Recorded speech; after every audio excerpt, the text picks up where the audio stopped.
विशद है, इतना विराट है, इतना सुंदर है, उतर जाने को दिल करता है, डूब जाने को मन करता है, उभरने को दिल नहीं करता। ऐसा राम कथा का अगाध प्रेम सागर है। और बहुत वर्षा ऋतु, शरद ऋतु, उसका इतना सुंदर बाबा ने पूरा, अगर आप देखो तो वर्षा ऋतु का चित्रण श्रीमद् भागवत में भी बहुत अद्भुत है। वर्षा की बहुत सारी बूंदें गिर रही हैं आसमान से और बूंदों के आघात पर्वत पर हो रहे हैं और भगवान व्याकुल है। बहुत लोग कहते हैं कि राम जी प्रेमी नहीं थे, राम जी जैसा प्रेमी कोई मिलेगा नहीं। भारत के बच्चों से पूछा जाए कि सच्चा प्रेमी कौन, तो किसका नाम लेते हैं? हाँ, पता नहीं किसका नाम लेते हैं लोग, लेकिन सच्चे प्रेमी वो हैं जिन्होंने जानकी के लिए सागर की छाती पर राम सेतु बना के लंका को धूल में मिला दिया। हमारी संतानों को पता होना चाहिए ना, पता होना चाहिए ना, विजयनगर का इतिहास पता होना चाहिए, दक्षिण का वैभव पता होना चाहिए, भारतवर्ष के गौरव का परिचय होना चाहिए। मुगलों ने 3 काम किए थे, कुतुब मीनार बनाया था, ताजमहल पे उनका दावा है, और लाल किला। इसके अतिरिक्त अगर आप मेवाड़ चले जाओगे ना, कुंभल की कथा जरूर पढ़िएगा। चीन की दीवार के बाद सबसे बड़ी दीवार किले की राजस्थान में मिलेगी। 32 किले बना दिए थे उन्होंने अपने जीवन में। छोटी सी जिंदगी थी बस, उसमें इतनी बड़ी करामात की थी। वो इतिहास नहीं पढ़ाया। हमें किसी से दुश्मनी थोड़ी है भैया, हाँ, हमें कोई पार्टी वाले दुश्मन है, कोई आके हमारी आरती थोड़ी उतारते हैं वो, कि हम किसी दुख दर्द में हैं तो हमारे को आके पूछते हो। कोई नहीं पूछता, पर हमें इसकी परवाह नहीं है। हमारी व्यक्तिगत इच्छा पूरी हो या ना हो, पर मेरे भारत के गौरव की प्रतिष्ठा होनी चाहिए, और उसे जो करेगा हम उसके साथ खड़े, हम उसके साथ खड़े। मेरी संतानों को 3 पीढ़ियों को बताया गया कि तुम्हारे राजा शराबी कबाबी थे, कुछ नहीं कर सकते थे।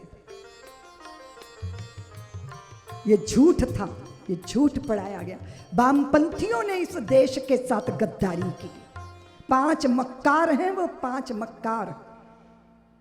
उनको समझना, उसको समझने के लिए अलग से बुलाओगे ना, तब आऊंगी, फिर बताऊंगी, और फिर ये भी बताऊंगी कि सबसे बचने का असली मंत्र क्या है। घन घमंड नव घर जत घोरा, घन घमंड नव घर जत घोरा, प्रियाहीन तड़पत मन मोरा, प्रियाहीन तड़पत मन मोरा, घन घमंड नव घर जत घोरा।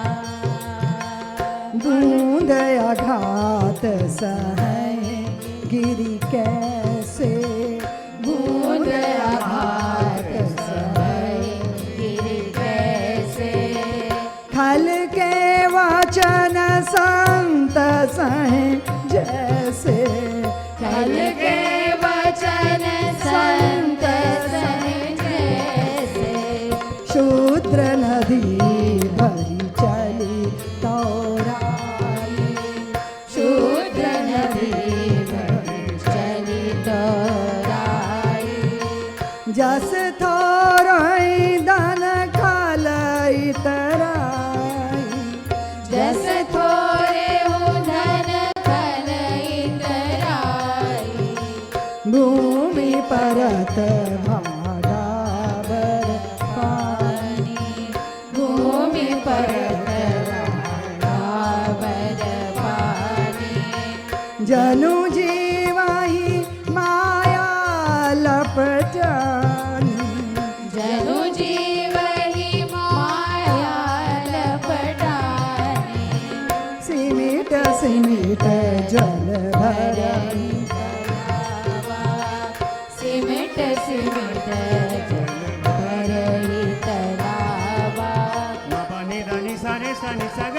सनि सनि म प नि ध नि स रे रे स नि प नि प म प ग म रे स नि ध रे रे प आ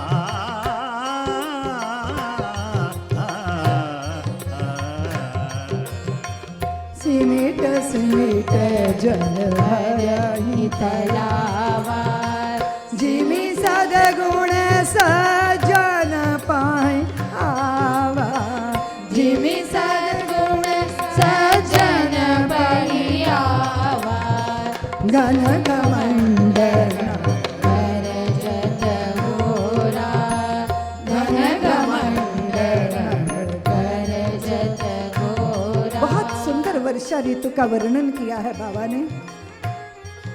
क्षुद्र नदी भर चली तौराई। बहुत थोड़ी सी उपलब्धियों में अभिमान आता है ना। बड़े करोड़पति लोग सहज थोड़े सीधे सादे वस्त्र पहनते हैं, तो थोड़ा सा ही पा गया तो सोने के बटन लगाए घूम रहा। बहुत बहुत अद्भुत दृश्य है। बड़ी बड़ी बूंदें पहाड़ों पर गिर रही हैं, आघात हो रहा है, पर वो चुपचाप सहन कर रहे हैं, जैसे किसी खली, किसी दुष्ट, किसी पापी के कड़वे वचनों को संत चुपचाप झेल जाते। सिमिट सिमिट जल भरई तलावा। सज्जनों के पास सारे सद्गुण चलकर आते हैं। ऐसे ही शरद ऋतु का जो है वो वर्णन किया गया है। और फिर जब चतुर्मासा बीत गया तो लक्ष्मण की टंकार सुग्रीव के राजभवन में हो गई है।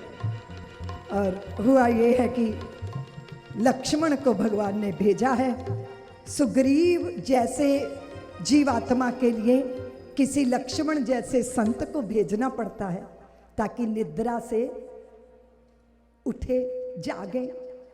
स्वामी विवेकानंद जी ने कहा था, जागो, उठो, फिर चलो।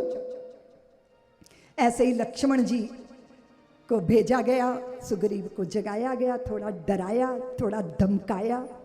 साम दाम दंड भेद, काम तो लेना है ना, कैसे लेंगे? भगवान ने कहा था मार मत देना, बस उसको रास्ते पे लाना है, मार्ग पे लाना है। भय से, या तो लोग भय से या तो लोग लालच से कुछ मिल जाएगा इसलिए काम करते हैं, या तो कुछ छिन जाएगा इस डर के मारे काम करते हैं। भाग्यशाली तो वो होते हैं जो ना भय से या ना लालच से, सिर्फ प्रभु के प्रति प्रीत से भर के कार्य करते हैं, वो भाग्यशाली होते हैं। सुग्रीव ने अपने सारी वानरों को अन्वेषण के लिए भेजा है। और अब हम सुंदरकांड की में प्रवेश करने जा रहे हैं।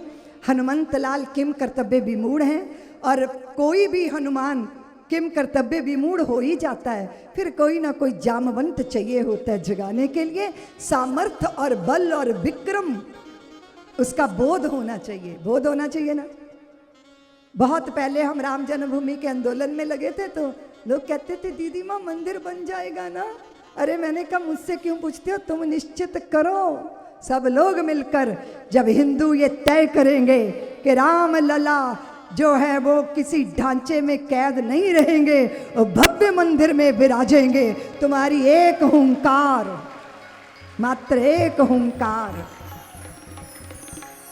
100 करोड़ हो इकट्ठे होकर जय श्री राम बोल दोगे ना, तो भी दिशाएं अपना रास्ता बदल देंगी, सब पापी नतमस्तक हो जाएंगे।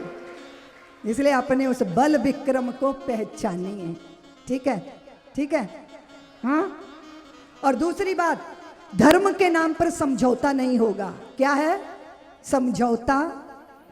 कई तो वो ऐसे है ना, एक पति अपनी पत्नी को बोला सुनो मेरे लिए पानी गर्म कर दो, नहीं तो, उसने कहा नहीं तो क्या करोगे? बोले नहीं तो ठंडे ही पानी से नहा लूंगा। तो ऐसा नहीं चाहिए, ऐसा नहीं चाहिए। कैसा चाहिए बोलो देवियों? बड़ा हट्टा कट्टा था, बड़ा चौड़ा था, लंबा था, पटक पटक के मार देता था अखाड़े में पहलवान दूसरे पहलवानों को। फिर ब्याह हो गया, 4-5 बच्चों का बाप बन गया। पहले क्या होता था कि एक पेड़ की डाल को पकड़ के झुका देता था। खेतों में गया, पेड़ की डाल पकड़ी तो वो झुकी नहीं, पहलवान ऊपर ही लटका रह गया। बड़ा दुखी हुआ, घर वापिस आया। पत्नी बोली क्या हुआ, बड़ा मुंह लटकाया। बोले तेरे चक्कर में पड़ के सत्यानाश कर लिया। उसने कहा क्यों? बोले जब कुआरा था तो पेड़ की डाल झुका देता था, अभी मैं तो ऊपर ही लटका रह गया। पत्नी बोली अकेले क्यों गए? ये 4-5 हट्टे कट्टे जवान लड़के हैं, सबको लेके जाओ। लेके चला पहलवान, सबने मिलके डाल पकड़ी। वो डाल नहीं, पूरा पेड़ झुक के जमीन पे आ गया। पत्नी बोली पहलवान जी आपकी ताकत कहीं चली नहीं गई, 4-5 लड़कों में बट गई। तो इसी तरह हिंदुओं तुम्हारी भी ताकत कहीं नहीं चली गई, पार्टीबाजी में बट गई है। मुट्ठी की तरह बंधो, बंद हो मुट्ठी तो लाख की, और खुल गई तो समझ आया, समझ आया। गौरव है अपने पर। जिस हिंदू ने नभ में जाकर नक्षत्रों को दी है संज्ञा, जिसने हिमगिर का वक्ष चीर भू को दी है पावन गंगा, जिसने सागर की छाती पर पाषाणों को तैराया है, हर वर्तमान की पीड़ा को हर जिसने इतिहास बनाया है, जिसके आर्यों ने घोष किया कृणवंतो विश्वमार्यम का, जिसका गौरव कम कर न सकी रावण की स्वर्णमयी लंका, जिसके यज्ञों का एक हव्य 100 पुत्रों का जनक रहा, जिसके आंगन में भयाक्रांत धनपति बरसाता कनक रहा, जिसके पावन पवित्र भावों की रचना स्वयं ईश्वर ने की, वो पावन हिंदू संस्कृति, उसकी प्रतिष्ठा के लिए क्या करना होगा? तुम अपने ही आंगन में अपने स्वाभिमान का धुआं देखोगे या लपलपाती प्रज्वलित गौरव और स्वाभिमान की मशाल के साथ जियोगे? बताओ भारतीयों, तुम्हें निश्चित करना है। काशी जैसा कॉरिडोर बना है, पूरे भारत के ध्वस्त मंदिरों की उसी तरह पुनः प्रतिष्ठा करनी है। और लालची मत बनिएगा, लालच का त्याग कीजिएगा। यहाँ मानवेंद्र बैठे हैं, पता नहीं बैठे हैं कि चले गए, मुझे मालूम नहीं। गली गली गांव गांव एक कल का जब कार्यकर्ता जाता है, मैं भी गई थी बनवासी क्षेत्र में, टूटी हुई झोंपड़ियां थीं, तो हमने कहा कि मेरे साथ बहुत सारे सेठ बैठे हैं, मैं लेके गई थी दिल्ली के सेठों को, दूर से पानी लाते हो तो नलका लगवा लो, अपनी घरों की छतें बनवा लो। तो बनवासियों ने कहा दीदी माँ दूर से पानी लाते हैं, ये तो हमारा सौभाग्य है, हमें बड़ा मजा आता है, हम तो गीत गाते चले जाते हैं, हमें तो समझ ही नहीं आ रहा, हम तो किसी कष्ट में नहीं। तो एक बूढ़ी माँ उठ के खड़ी हुई, जर्जर सी थी, बोली साध्वी जी आपके साथ बड़े बड़े सेठ आए हैं, तो हमारे गांव में हनुमान जी के मंदिर का निर्माण करवा दो तो हम धन्य हो जाएं। उन्हें अपनी रोटी नहीं चाहिए, वस्त्र नहीं चाहिए, उन्हें हनुमान जी का मंदिर चाहिए। और हम अपनी लालसाओं के लिए बिक जाएंगे? तो हिंदू बिकाऊ माल नहीं होता, धर्म के लिए सर्वस्व का त्याग कर देने की सामर्थ्य हमारे पास है। इसलिए भारत की धरती को अक्षुण्ण बना के रखना है। सब्सक्राइब करें साध्वी ऋतंभरा जी के YouTube चैनल को और हमारे वीडियोस को सबसे पहले देखने के लिए बेल आइकन को दबाना ना भूलें।